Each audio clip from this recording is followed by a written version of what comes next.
அமெரிக்காவில் ஃபோர்ட் நிறுவன அதிகாரிகளுடன் முதலமைச்சர் மு க ஸ்டாலின் சந்திப்பு. ஃபோர்ட் நிறுவனத்துடனான 3 தசாப்த உறவை புதுப்பிப்பது குறித்து பேசியதாக எக்ஸ் பதிவு.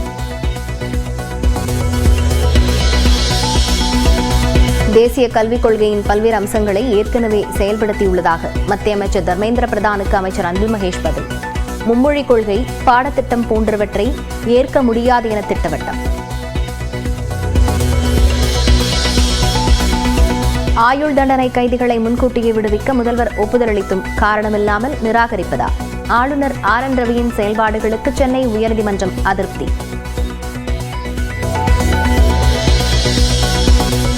மது ஒழிப்பு மாநாட்டில் அதிமுகவும் பங்கேற்கலாம் என விசிக தலைவர் திருமாவளவன் அழைப்பு.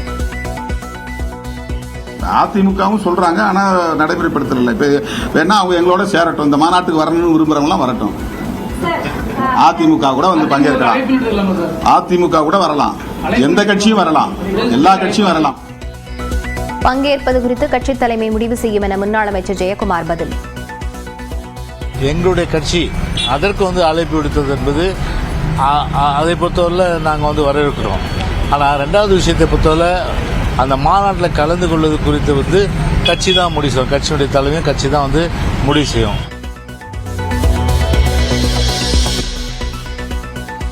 ஆந்திர மாநிலம் ஏலூரு மாவட்டத்தில் கட்டுப்பாட்டை இழந்து பள்ளத்தில் இறங்கி விளைநிலத்தில் கவிழ்ந்த மினி லாரி.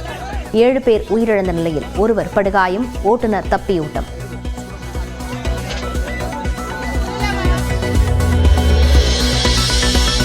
கடலூரில் மாயமான 4 அரசு பள்ளி மாணவிகள் சிதம்பரத்தில் மீட்பு.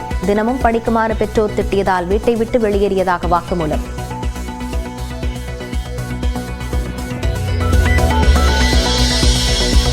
முப்பத்தோரு அம்ச கோரிக்கைகளை வலியுறுத்தி தொடக்க கல்வி ஆசிரியர்கள் வேலை நிறுத்தம். 37,479 ஆசிரியர்கள் பணிக்கு வரவில்லை என தொடக்க கல்வி இயக்ககம் தகவல்.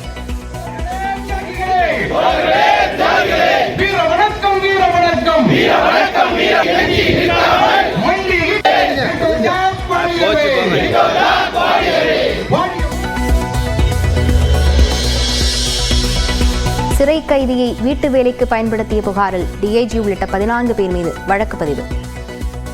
சேலம் சிறைக்கு மாற்றப்பட்ட கைதியிடம் சிபிசிஐடி அதிகாரிகள் 9 மணி நேரம் விசாரணை.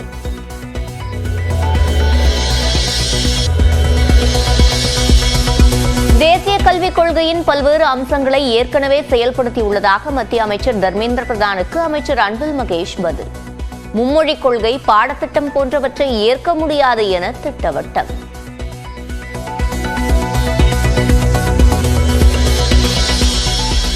ஆயுள் தண்டனை கைதிகளை முன்கூட்டியே விடுவிக்க முதல்வர் ஒப்புதல் அளித்தும் காரணமில்லாமல் நிராகரிப்பதா? ஆளுநர் ஆர் என் ரவியின் செயல்பாடுகளுக்கு சென்னை உயர்நீதிமன்றம் அதிருப்தி.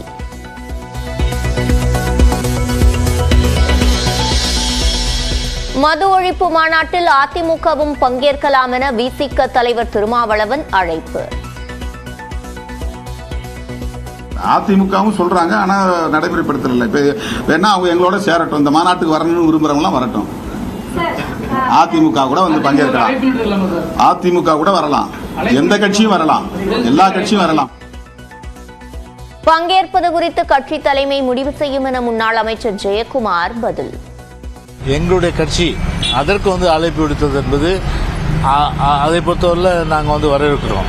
ஆனால் 2வது விஷயத்தை பொறுத்தவரை அந்த மாநாட்டில் கலந்து கொள்வது குறித்து கட்சி தான் முடிவு செய்யும். கட்சியுடைய தலைமையும் கட்சி தான் முடிவு செய்யும். திமுக மீதான நம்பிக்கையை கூட்டணி கட்சிகள் இழந்து வருவதாக தமிழிசை சவுந்தரராஜன் கருத்து.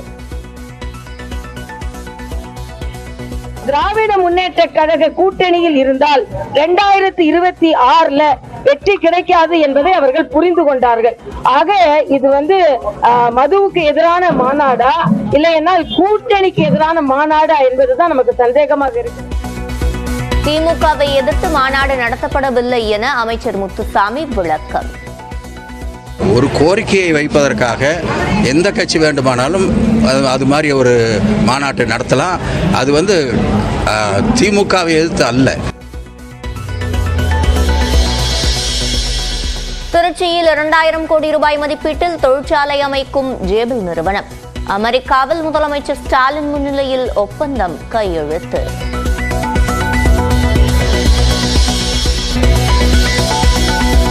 பயணிக்கும் தூரத்திற்கு மட்டுமே சுங்க கட்டணம் கட்டும் நடைமுறை விரைவில் அமல். செயற்கைக்கோள் உதவியுடன் GPS முறையில் கட்டணம் வசூலிக்கப்படும் என்பதால் சுங்கச்சாவடியில் காத்திருக்க தேவையில்லை.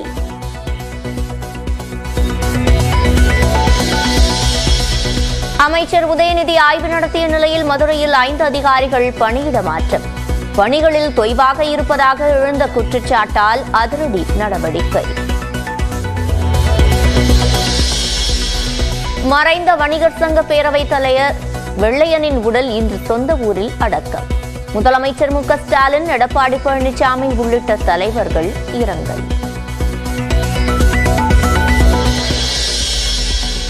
31 அம்ச கோரிக்கைகளை வலியுறுத்தி தொடக்க கல்வி ஆசிரியர்கள் வேலை நிறுத்தம். 37,479 ஆசிரியர்கள் பணிக்கு வரவில்லை என தொடக்க கல்வி இயக்ககம் தகவல்.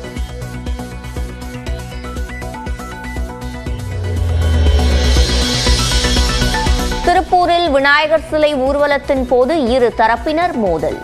எந்த சிலையை முதலில் கொண்டு செல்வது என்பதில் தகராறு.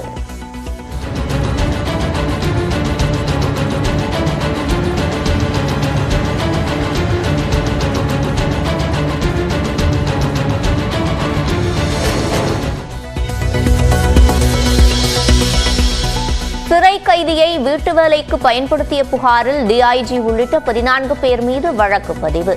சேலம் சிறைக்கு மாற்றப்பட்ட கைதியிடம் சிபிசிஐடி அதிகாரிகள் 9 மணி நேரம் விசாரணை. இமானுவேல் சேகரனின் நினைவு தினம் இன்று அனுசரிப்பு. தலைவர்கள் அஞ்சலி செலுத்த உள்ளதால் ராமநாதபுரம் மாவட்டத்தில் 7000 காவலர்கள் பாதுகாப்பு. காஞ்சிபுரம் அரசு மருத்துவமனையில் பிரசவ பிரிவில் படுக்கை தட்டுப்பாடு. பச்சிளம் குழந்தைகளுடன் தாய்மார்களை தரையில் படுக்க வைத்ததாக குற்றச்சாட்டு.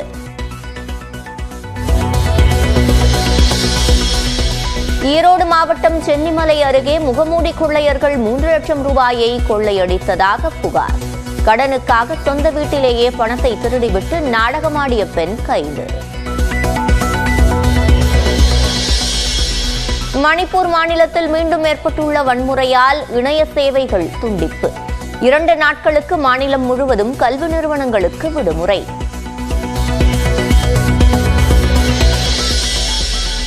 உச்சநீதிமன்ற உத்தரவை ஏற்க மறுத்து மேற்கு வங்கத்தில் மருத்துவர்கள் தொடர் போராட்டம். பேச்சுவார்த்தைக்கு வருமாறு மருத்துவ சங்கங்களுக்கு மாநில அரசு அழைப்பு.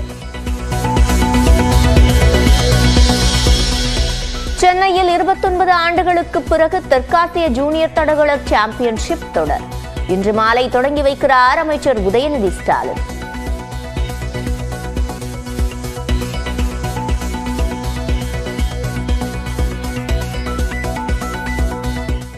தேசிய கல்விக் கொள்கை தொடர்பாக தமிழ்நாடு முதலமைச்சருக்கு மத்திய கல்வித்துறை அமைச்சர் தர்மேந்திர பிரதான் 4 கேள்விகளை முன்வைத்த நிலையில் அதற்கு தமிழ்நாடு பள்ளிக்கல்வித்துறை அமைச்சர் அன்பில் மகேஷ் பதிலளித்துள்ளார்.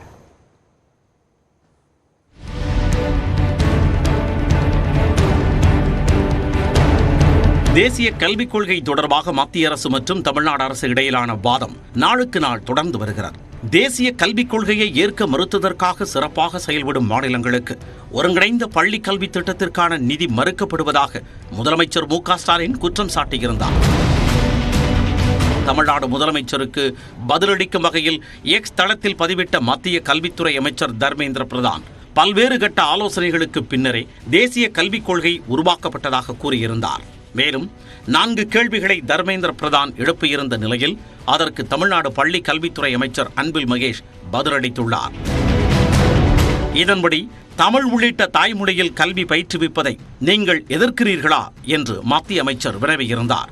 அதற்கு எங்களுடைய கொள்கை எப்பொழுதும் தமிழை அடிப்படையாக கொண்டு அனைத்தையும் உள்ளடக்கிய கற்றலுக்கு முன்னுரிமை அளித்து வரும் அதே வேளையில் மாணவர்களுடைய ஆங்கில அறிவையும் மேம்படுத்துகிறது என்று அன்பில் மகேஷ் தெரிவித்துள்ளார். தமிழ் உள்ளிட்ட இந்திய மொழிகளில் தேர்வுகள் நடத்துவதை நீங்கள் எதிர்க்கிறீர்களா என்று தர்மேந்திர பிரதான் கேள்வி எழுப்பியிருந்தார். இதற்கு பதிலளித்த அன்பில் மகேஷ், வேலை வாய்ப்பில் சமநிலையை உருவாக்க போட்டித் தேர்வுகளையும் தமிழில் நடத்த வேண்டும் என மத்திய அரசுக்கு தமிழ்நாடு முதலமைச்சர் மு க ஸ்டாலின் கோரிக்கை விடுத்து வருவதாக தெரிவித்துள்ளார். தமிழ் உள்ளிட்ட இந்திய மொழிகளில் பாடத்திட்டத்தையும் பாடப்புத்தகங்களையும் உருவாக்குவதை நீங்கள் எதிர்க்கிறீர்களா என்ற கேள்விக்கும் அன்பில் மகேஷ் பதில் கொடுத்துள்ளார். அதாவது பொறியியல், மருத்துவம் போன்ற தொழில்நுட்ப பாடங்களை கூட மொழிபெயர்த்து தமிழில் கற்பதற்கான வாய்ப்புகளை ஏற்படுத்துவதில் தமிழ்நாடு முன்னணி வகித்து வருவதாக பள்ளி கல்வித்துறை அமைச்சர் தெரிவித்துள்ளார். இறுதியாக ஒட்டுமொத்த வளர்ச்சியையும் பல்துறை அறிவையும் எதிர்கால தேவையை நிறைவேற்றக்கூடியதாகவும் அமைந்துள்ள புதிய கல்விக் கொள்கையை எதிர்க்கிறீர்களா என்று தர்மேந்திர பிரதான் கேள்வி எழுப்பியுள்ளார். அதற்கு தமிழ்நாடு ஏற்கனவே சொந்த முன்னெடுப்புகளின் வாயிலாக தேசிய கல்விக் கொள்கையின் ஏற்றுக்கொள்ளக்கூடிய பல்வேறு அம்சங்களை செயல்படுத்தி வருவதாக அன்பில் மகேஷ் குறிப்பிட்டுள்ளார். இருப்பினும் மும்மொழி கொள்கை, பாடத்திட்ட மாற்றங்கள் போன்ற குறிப்பிட்ட அம்சங்களைத்தான் நாங்கள் ஆட்சேபிக்கிறோம் என்று பதிலளித்துள்ளார். தேசிய கல்விக் கொள்கையுடன் இணைக்கப்பட்ட நிபந்தனைகள் இல்லாமல் சமக்ர சிக்ஷா திட்டத்தின் கீழ் நிலுவையில் உள்ள நிதியை விடுவிக்க வேண்டும் என்று மத்திய அரசை அமைச்சர் வலியுறுத்தியுள்ளார். இதனிடையே கோவையில் செய்தியாளர்களிடம் பேசிய பாமக தலைவர் அன்புமணி தமிழ்நாட்டிற்கு இருமொழி கொள்கைதான் தேவை என்றும் மத்திய அரசு தேசிய கல்விக் கொள்கையை திணிக்க கூடாது என்றும் தெரிவித்தார். தேசிய கல்விக் கொள்கையில் நல்லதும் இருக்கு, நான் கெட்டதுன்னு சொல்ல மாட்டேன். அதாவது சாதகங்கள் இருக்கு, மாநிலத்திற்கு பாதகங்களும் இருக்கு. ஒரு உதாரணம், மும்மொழி கொள்கை. தமிழ்நாட்டுக்கு தேவையானது வந்து இருமொழி கொள்கை, காலகாலமாக கடைபிடிக்கப்படும். கல்வியை மீண்டும் மாநில பட்டியலுக்கு கொண்டு வர வேண்டும் என்றும் அன்புமணி கேட்டுக்கொண்டார். விசிக நடத்தும் மது ஒழிப்பு மாநாட்டில் பங்கேற்க அதிமுகவுக்கு திருமாவளவன் அழைப்பு விடுத்ததால் அரசியல் களத்தில் பரபரப்பு ஏற்பட்டுள்ளது. அதிமுக கூட வரலாம், எந்த கட்சியும் வரலாம். பங்கேற்பது அவங்க இஷ்டம், அவங்ககிட்ட தான் கேட்கணும். எங்களுடைய கட்சி அதற்கு அழைப்பு விடுத்தது என்பது நாங்கள் வரவேற்கிறோம். விடுதலை சிறுத்தைகள் கட்சியின் மகளிர் அணி சார்பில் அடுத்த மாதம் 2ஆம் தேதி மது போதைப் பொருட்கள் ஒழிப்பு மாநாடு கள்ளக்குறிச்சியில் நடைபெற உள்ளது. இதனையொட்டி சென்னையில் செய்தியாளர்களிடம் பேசிய அக்கட்சியின் தலைவர் திருமாவளவன் மது ஒழிப்பு மாநாட்டில் அதிமுகவும் பங்கேற்கலாம் என அழைப்பு விடுத்தார். இதற்கு அமைச்சர் உதயநிதி மற்றும் அதிமுக முன்னாள் அமைச்சர் ஜெயக்குமார் கருத்து தெரிவித்துள்ளனர். அதிமுகவும் சொல்றாங்க, ஆனா நடைமுறைப்படுத்தல. இப்ப வேணா அவங்க எங்களோட சேரட்டும், இந்த மாநாட்டுக்கு வரணும்னு விரும்புறவங்களாம் வரட்டும். அதிமுக கூட வந்து பங்கேற்கலாம், அதிமுக கூட வரலாம், எந்த கட்சியும் வரலாம், எல்லா கட்சியும் வரலாம். மது ஒழிப்பில் உடன்பாடு உள்ள அனைவரும் ஒரே மேடையில் நிற்க வேண்டிய தேவை இருக்கிறது. இது நாட் ஃபார் எலெக்ஷன். இதை எலெக்ஷனோட நீங்க சம்பந்தப்படுத்தவே வேண்டாம். எங்களை பொறுத்தவரையில் தேர்தல் கூட்டணி அல்லது தேர்தல் அரசியல் என்கிற நிலைப்பாடு முற்றிலும் வேறானது. மக்களுடைய பிரச்சனைக்காக நாங்கள் எந்த சக்திகளோடும் எக்ஸப்ட் மதவாத சாதியவாத சக்திகளை விட தவிர இதுலையும் கூட அவங்களோட எங்களால் இணைய முடியாது. குறிப்பாக மதுக்கடைகள் மூட வேண்டும் என்ற அந்த கோரிக்கை வைத்து ஒரு மாநாடு நடத்துறது ஒரு வரவேற்க தகுந்த விஷயம். இதை ரெண்டு பார்க்கணும். அது வரவேற்க தகுந்த விஷயமா ஒரு பட்சத்தில் இருக்கிற நேரத்தில், ரெண்டாவது எங்களுடைய கட்சி அதற்கு அழைப்பு விடுத்தது என்பது அதை பொறுத்தவரையில் நாங்கள் வரவேற்கிறோம். ஆனால் ரெண்டாவது விஷயத்தை பொறுத்தவரை நாங்கள் வரவேற்றாலும் கூட அந்த மாநாட்டில் கலந்து கொள்வது குறித்து கட்சி தான் முடிவு செய்யும். கட்சியினுடைய தலைமையும் கட்சி தான் முடிவு செய்யும். விசிக மாநாட்டில் மது ஒழிப்பு மாநாட்டில் அதிமுகவும் பங்கேற்கலாம். மது ஒழிப்பு அது அவங்க இஷ்டம், கூட்டணியில் இருக்காங்க, இருந்தாலும் பங்கேற்பது அவங்க இஷ்டம், அவங்ககிட்ட தான் கேட்கணும். அரசியலுக்கு அப்பாற்பட்டு ஜனநாயக சக்திகளை அழைக்கலாம். இந்த குரல் இன்னும் பொதுவாக அனைத்து தரப்பினரும் போய் சேர வேண்டும் என்கிற ஒரு திட்டத்தை வைத்திருக்கிறோம். அனைத்து கட்சியினருமே இந்த கோரிக்கையை ஒருங்கிணைந்து முன்வைக்க வேண்டும், வலியுறுத்த வேண்டும் என்று நான் வேண்டுகோள் விடுக்கிறேன். விசிக நடத்தும் மது ஒழிப்பு மாநாட்டில் யார் கலந்து கொண்டாலும் மதுவை ஒழிக்க முடியாது என்று திமுக செய்தி தொடர்பாளர் TKS இளங்கோவன் தெரிவித்துள்ளார். இது மக்கள் பழகிவிட்ட ஒன்று, இதை ஒழிக்க முடியாது. உலகம் முழுவதும் உள்ள ஒன்று. குஜராத்திலே இன்று வரை மது விலக்கு உண்டு, ஆனால் அங்கே மதுவை பிடித்திருக்கிறார்கள் என்ற நிலைதான் இருக்கிறது. அதிமுகவை விசிக மாநாட்டிற்கு திருமாவளவன் அழைத்திருப்பது பற்றி பேசிய தமிழக பாஜக மூத்த தலைவர் தமிழிசை சவுந்தரராஜன் திமுக மீது இருக்கும் நம்பிக்கையை அதன் கூட்டணி கட்சிகள் இழக்க தொடங்கிவிட்டதாக தெரிவித்தார்.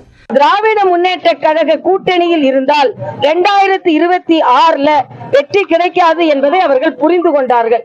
ஆக இது வந்து மதுவுக்கு எதிரான மாநாடா இல்லை என்றால் கூட்டணிக்கு எதிரான மாநாடா என்பதுதான் நமக்கு சந்தேகமாக இருக்கிறது.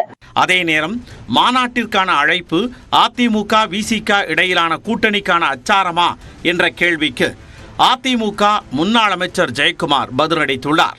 இந்த 3 வருஷத்துல திமுகவுடைய தோழமை கட்சிகள் கூட்டணி கட்சிகள், அந்த கூட்டணி கட்சிகள் வந்து பொதுவாக கருத்து வேறுபாடுகள் 1000 இருக்கு.